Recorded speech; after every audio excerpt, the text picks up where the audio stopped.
તો જે સ્ત્રી આ દિવસે વાળ ધોવે છે તેનો પતિ ધનવાન થઈ જાય છે. એ કયો ખાસ દિવસ છે જે દિવસે ઘરની મહિલાઓએ પોતાના વાળ ધોવા જોઈએ? આ સાથે જ આપણે જાણીશું કે મહિલાઓએ કયા દિવસે વાળ ન ધોવા જોઈએ.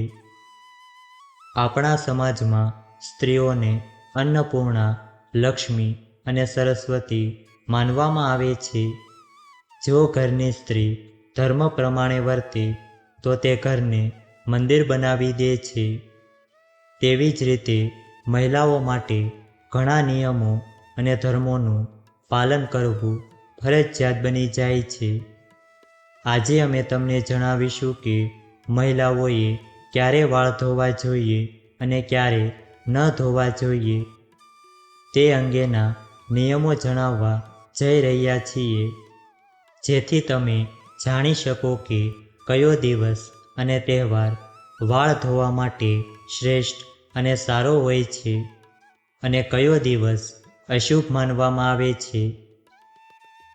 એ વિશે સંપૂર્ણ માહિતી જાણીએ તે પહેલાં આ વિડીયોને લાઈક કરજો, ચેનલને પણ જરૂરથી સબસ્ક્રાઈબ કરજો અને કોમેન્ટ બોક્સમાં જય મા લક્ષ્મી જરૂરથી લખજો અને આ વિડીયોને છેલ્લે સુધી જોતા રહેજો.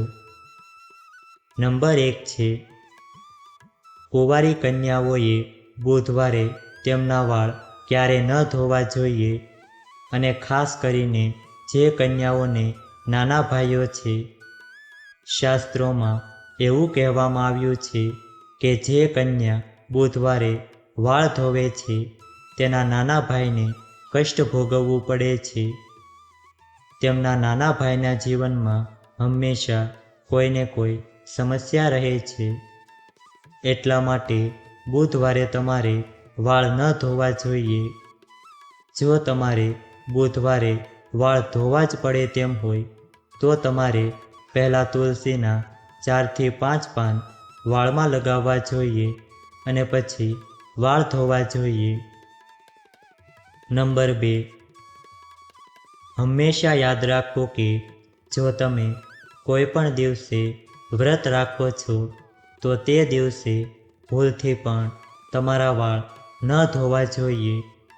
જેમ કે જો તમે સોમવારે વ્રત રાખ્યું હોય તો તેના 1 દિવસ પહેલાં વાળ ધોઈને શુદ્ધ થઈ જાઓ. જે દિવસે તમે વ્રત કરો છો તે દિવસે ક્યારેય તમારા વાળ ન ધોશો અને જો કોઈ કારણસર તમારે તે દિવસે તમારા વાળ ધોવા પડે તો તમે આ ઉપાય કરી શકો છો.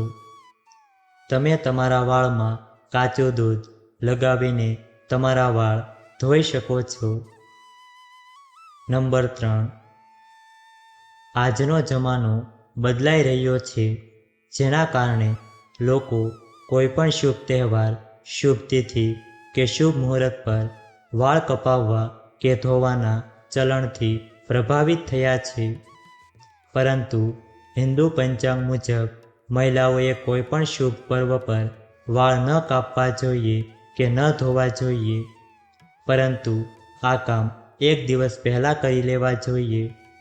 આ દિવસે વાળ ધોવા કે કાપવા શુભ માનવામાં આવતા નથી.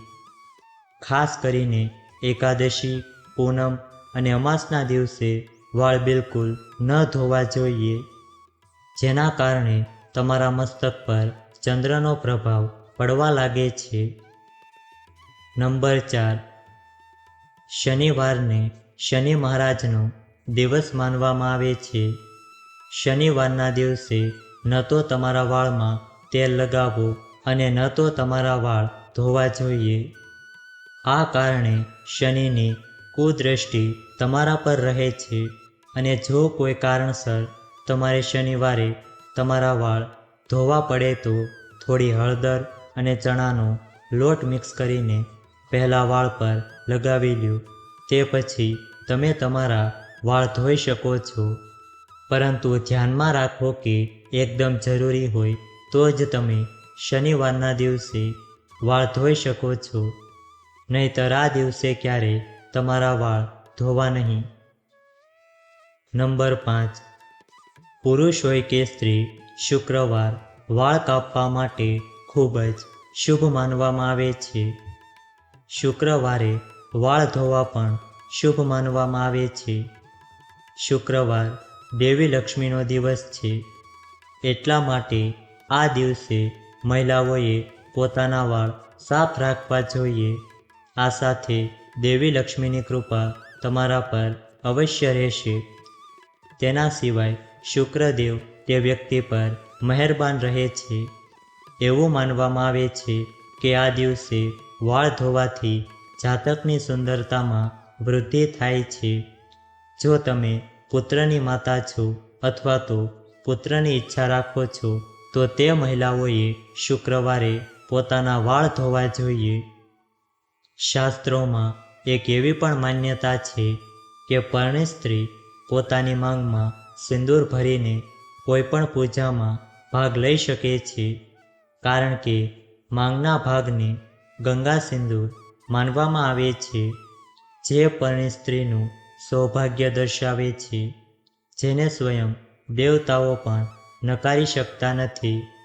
જો કે પુરુષે હંમેશા સ્નાન કરીને વાળ ધોયા પછી જ પૂજામાં ભાગ લેવો જોઈએ, પરંતુ પરણિત મહિલાઓ વાળ ધોયા વગર પણ સિંદૂર લગાવીને પૂજામાં ભાગ લઈ શકે છે. પરંતુ જ્યારે સિંદૂરની વાત આવે છે ત્યારે સિંદૂર સાથે જોડાયેલી એક ખાસ વાત જાણવી ખૂબ જ જરૂરી છે, નહીંતર તેનો ખોટો ઉપયોગ કરવાથી તમારા પતિ પર સમસ્યાઓ આવી શકે છે. હિન્દુ ધર્મમાં સિંદૂરનું ખૂબ જ વિશેષ મહત્વ છે, પરંતુ જો તમારી પાસે સિંદૂર સંબંધિત આ માહિતી નથી અને તમે આ ભૂલ કરો છો તો તમે ઘણી મુશ્કેલીમાં મુકાઈ શકો છો. તમારા પતિને આનું પરિણામ ભોગવવું પડી શકે છે. સ્ત્રીઓ માટે સિંદૂર તેના લગ્નનું પ્રતીક છે.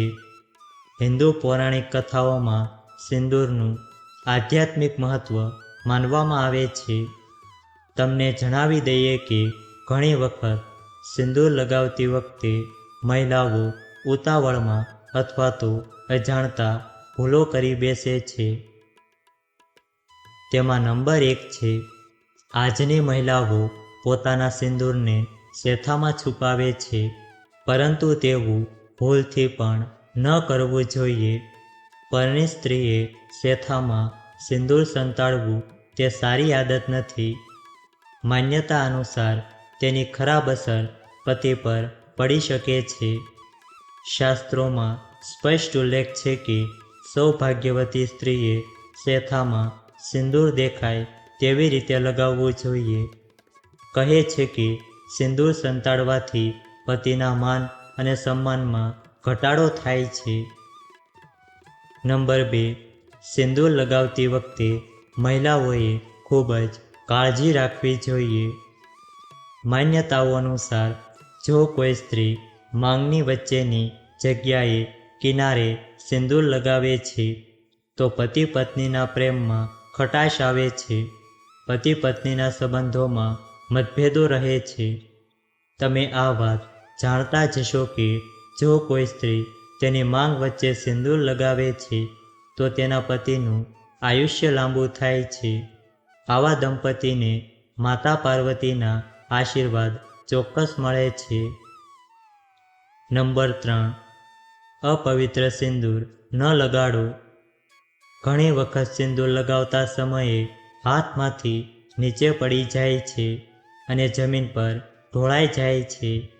ત્યારે ઘણી મહિલાઓ તે સિંદૂરને ફરીથી ડબ્બીમાં ભરી દે છે અને પછી તેને લગાવે છે, પરંતુ તેવું કરવું જોઈએ નહીં.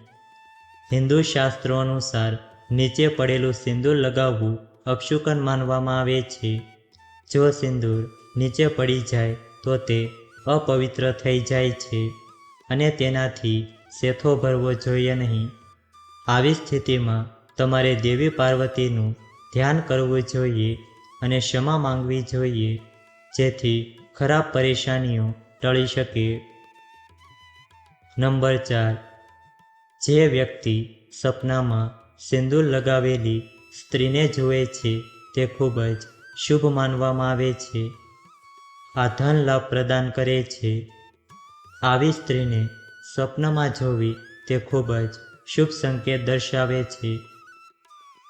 જો આ વિડીયો તમને પસંદ આવ્યો હોય તો વિડીયોને લાઈક કરજો, ચેનલને પણ જરૂરથી સબસ્ક્રાઈબ કરજો અને બાજુમાં આપેલા બેલ આઇકનને પ્રેસ કરીને ઓલ ઉપર સિલેક્ટ કરી લેજો, જેથી તમને વિડીયોની નોટિફિકેશન સૌથી પહેલાં મળતી રહે.